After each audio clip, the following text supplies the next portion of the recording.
الحمد للہ رب العالمین والعاقبۃ للمتقین والصلاة والسلام علی اشرف الانبیاء والمرسلین وعلی آلہ وصحبہ اجمعین اما بعد فاعوذ باللہ من الشیطان الرجیم بسم اللہ الرحمن الرحیم۔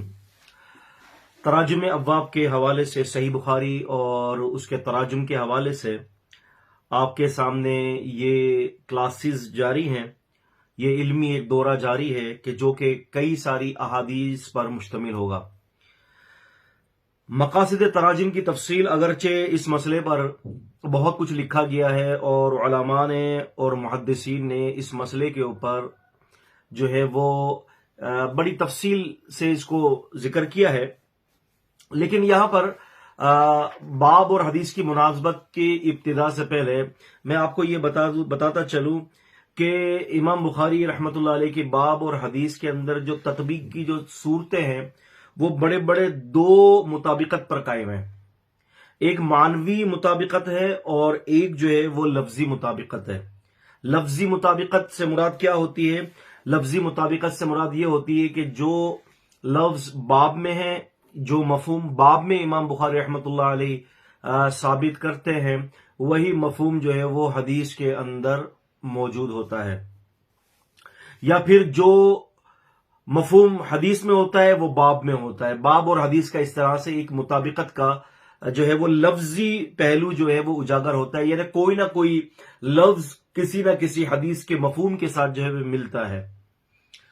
تو یہ بھی ایک امام بخاری رحمہ اللہ کا جو ایک طریقہ استنباط ہے۔ دوسرا جو ہے وہ ہے معنوی مطابقت۔ اب معنوی مطابقت میں بطریق عموم بھی ہے، بطریق خصوص بھی ہے اور بطریق استنباط بھی ہے۔ بطریق عموم کیا ہے کہ کسی عام جو ہے وہ لفظ کے ساتھ یا کسی عام مفہوم کے ساتھ امام بخاری رحمۃ اللہ علیہ یا کسی عام مسئلے کے ساتھ جو ہے وہ باب کے ذریعے حدیث کی مناسبت کرنا چاہتے ہوں۔ بطریق خصوص یہ ہے کہ کسی خاص مسئلے کی طرف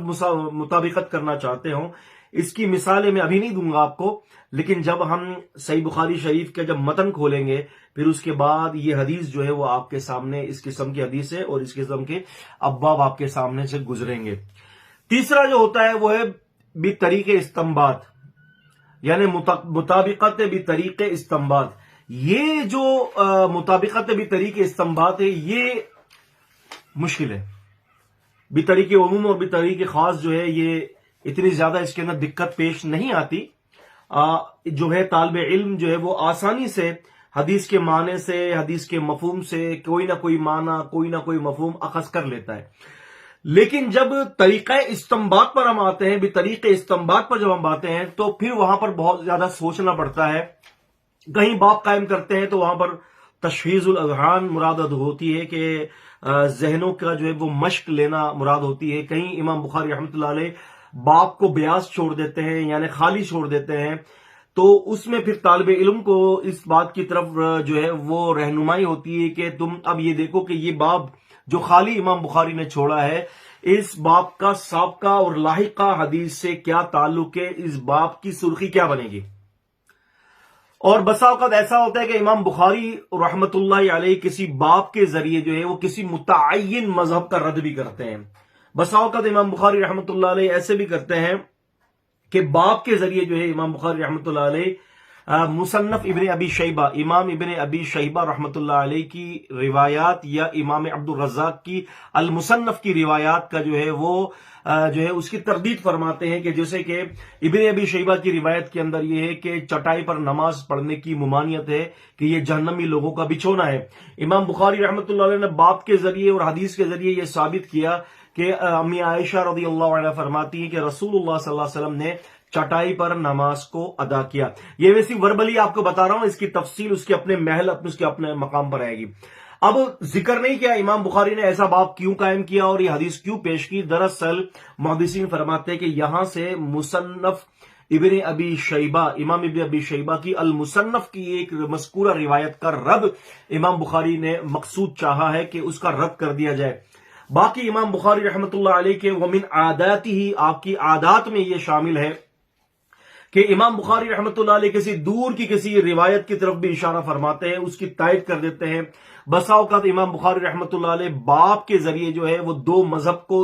کا جو ہے وہ متعلق کی طرف توجہ دلاتے ہیں۔ بسا اوقات امام بخاری رحمۃ اللہ علیہ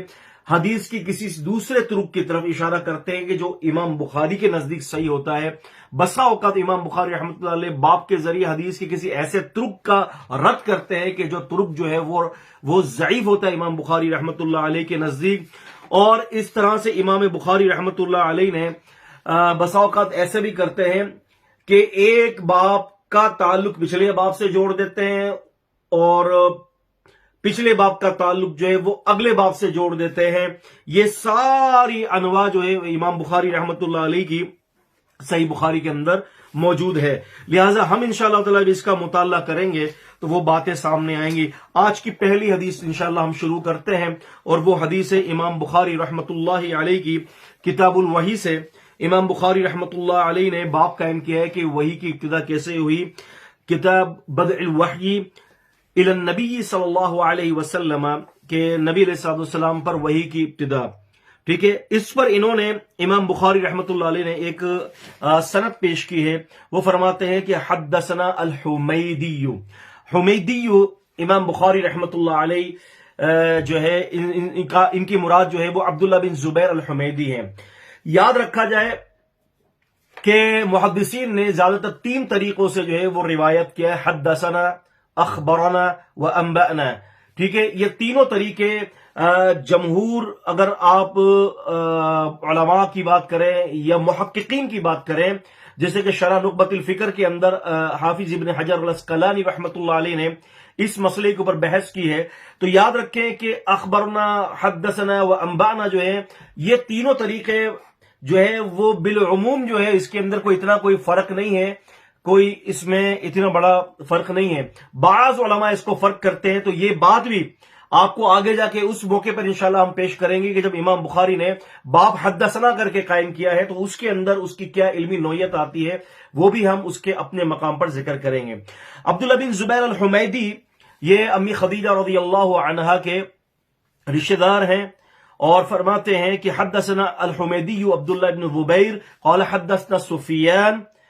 قال حدثنا يحيى بن سعيد الانصاري قال اخبرني محمد بن ابراهيم التيمي انه سمع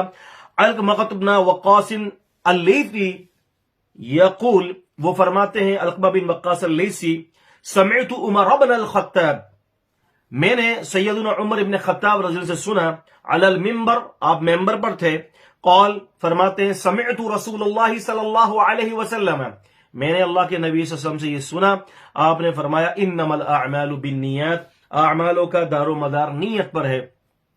یہ حدیث ذکر کرتے ہیں اور آگے یہ وَإِنَّمَا لِكُلِّ امْرِئٍ مَّا نَوَىٰ فَمَنْ كَانَتْ هِجْرَتُهُ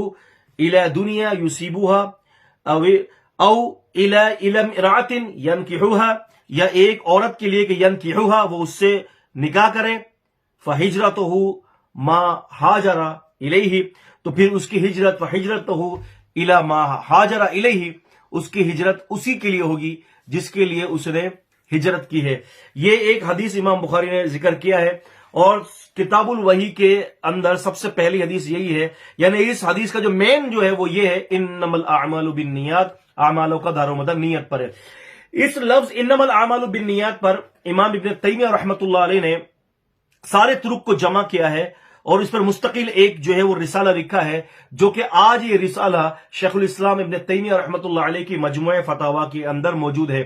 فمن شاء فلیرجع ہناک، جو چاہتا ہے اس کے اوپر کچھ علم کو حاصل کرنا تو وہ ابن تیمیہ رحمۃ اللہ علیہ کی جو ہے مجموعہ فتاوی کی طرف التفات کرے. یہاں پر یہ گزارش کرنا چاہتا ہوں کہ اب یہاں پر اعتراض یہ ہے کہ دی بک آف دی ریولیشن، کتاب الوحی، ٹھیک ہے، یہ امام بخاری نے قائم کیا ہے، لیکن اس کتاب الوحی کا انما الاعمال بالنیات سے رابطہ کیا ہے، اس کا آپس میں ربط کیا ہے، تو اس کے بہت سارے جو ہے وہ ربط ہیں، بہت ساری مناسبات ہیں. اس میں سے پہلی مناسبت یہ ہے کہ کتاب الوحی امام بخاری رحمۃ اللہ علیہ نے یہ قائم کر کے یہ بتانا چاہ رہے ہیں کہ دین اسلام کے تمام معاملات،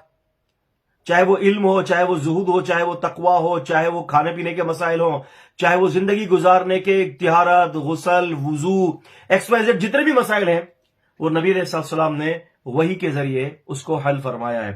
امام بخاری رحمۃ اللہ علیہ نے کتاب الوحی جو ہے یہ باب قائم کر کے انما الاعمال بالنیات اس لیے قائم فرمایا کہ یہ ثابت کرنا چاہتے ہیں کہ بندہ جو کچھ بھی اعمال اللہ تعالیٰ کے لیے کرے، جو کچھ بھی نماز پڑھے، روزہ رکھے، زکوٰۃ دے، 96 ابواب یعنی 96 کتابیں امام بخاری رحمۃ اللہ نے صحیح بخاری کے اندر قائم کی ہیں، وہ اس وجہ سے قائم کیا ہے کہ تاکہ سارے لوگ جو ہے وہ اپنی نیت کو اخلاص کر لیں۔ وہی کے تحت انما الاعمال بالنیات کا قائم کرنا یہ ہے مراد کہ جو کوئی بھی قاری اس کتاب کو پڑھے، وہ وہی کو پڑھنے کے لیے، وہ وہی کو سیکھنے کے لیے، وہ وہی کے مطابق زندگی بسر کرنے کے لیے اپنی نیت کو درست کر لے۔ نیت درست ہوگی تو یہ وہی قیامت کے دن اس کے لیے جو ہے وہ نجات کا ذریعہ بنے گی، اور اگر نیت درست نہیں ہوگی تو یہی وہی کی صورتیں، یہی اعمال قیامت کے دن اس کے لیے تباہ کاریوں کی صورتیں بنیں گے۔ تو پہلا ربط یہ بھی ہے، باقی اس کے اندر جو ہے ایک بہت زبردست قسم کے اس کے اندر اور بھی علمی نکات ہیں، انشاءاللہ تعالی ہم کل اس پر بحث کریں گے۔ اللہ تعالی مجھے اور آپ کو قرآن و سنت کا فہم عطا فرمائے، سمجھنے کی توفیق عطا فرمائے۔ السلام علیکم ورحمۃ اللہ وبرکاتہ۔